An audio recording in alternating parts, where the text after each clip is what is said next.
it only means that your job responsibility has increased.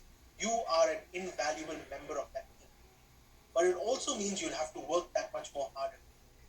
Now, there was something that I needed to talk to you about.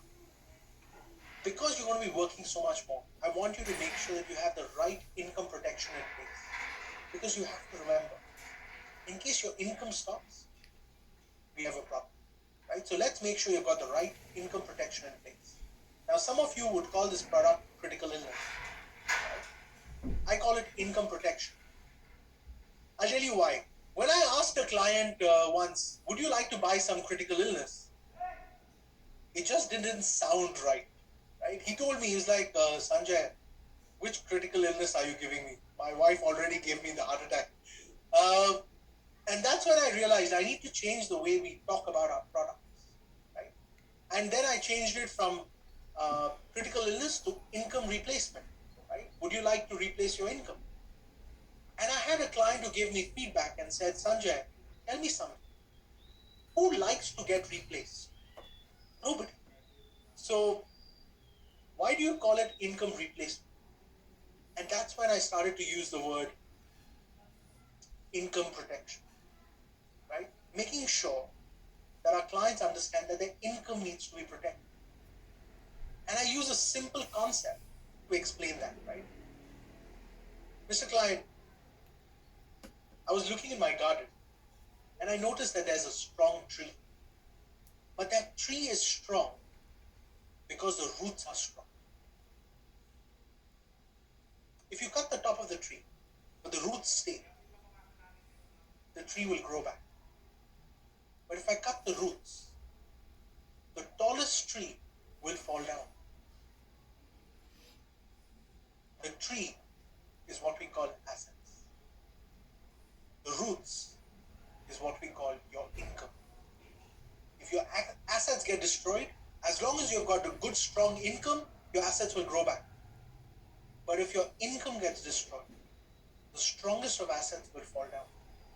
And that's why income protection is the most important variable that everyone needs to protect. That's what I do. So a simple service standard that you set for yourself will allow you to be able to work with clients more effectively and more efficiently. Now, there are two things I do want to discuss today. There's a big difference between selling online and being online. Selling online is a marketing strategy, right? You can buy products online, car insurance, travel insurance, health insurance. But what people really don't buy online is life insurance, critical illness insurance, retirement planning. That is not something that is purchased online. And that is the reason why your job is still so relevant. I want you to think about this. This pandemic proved, right, that people still don't have insurance as a priority. There's no line outside my house of people waiting to buy life insurance.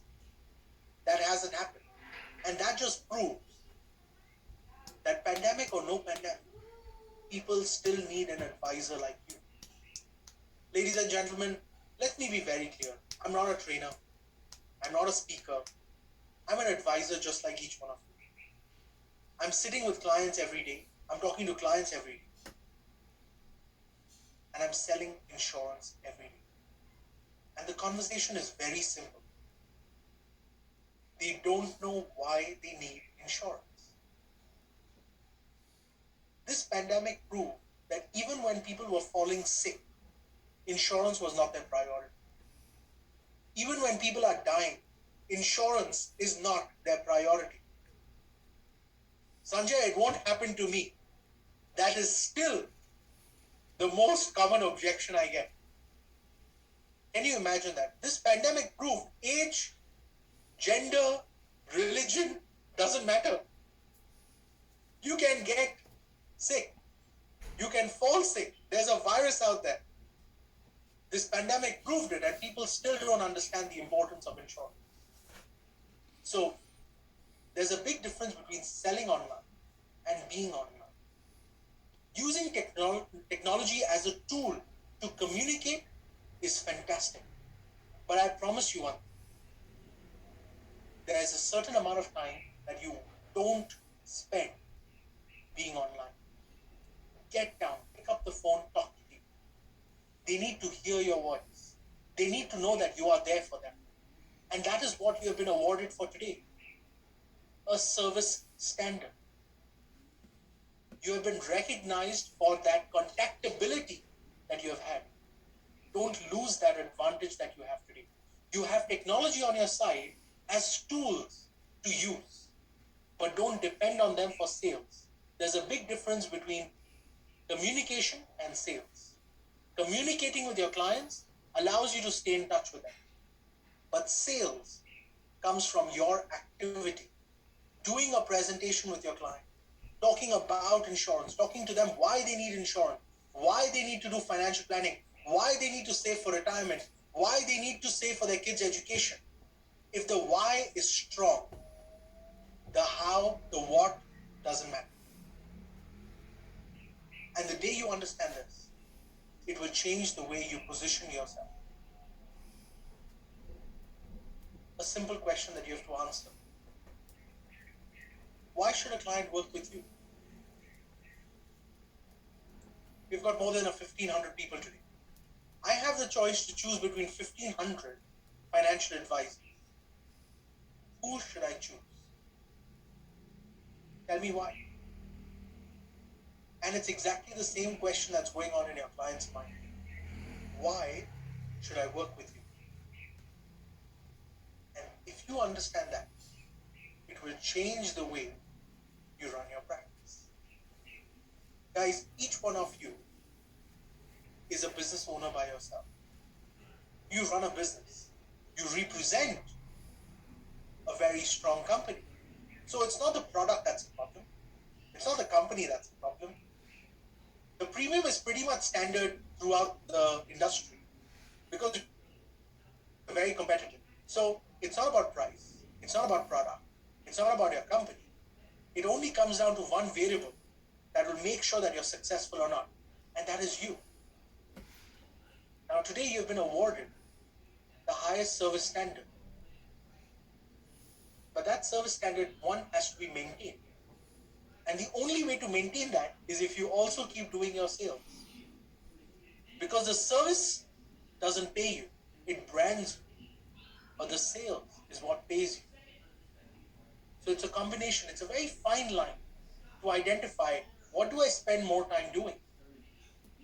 When was the last time you thought about building the right support system for yourself? Think about it. A lot of people don't realize this. You know, when I started in this business, I was a very micromanager kind of guy, right? I like to do things myself. I'm not a guy who likes to delegate. I like to manage my clients by myself.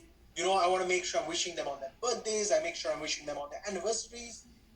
And as my client base grew, I realized it becomes physically impossible to stay in touch with every single person. And that is something that you have to realize.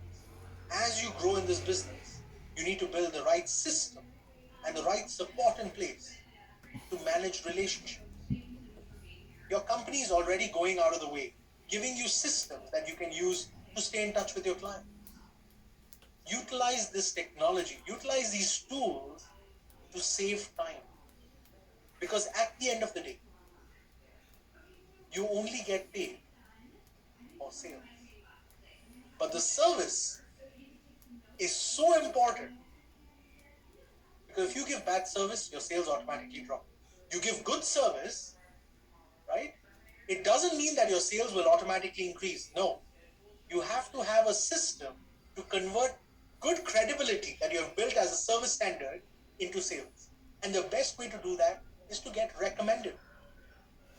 You see, we spend so much time on prospecting that what if our clients did our prospecting for us?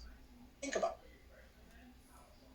What if one of the biggest challenges that we face, right, is prospecting.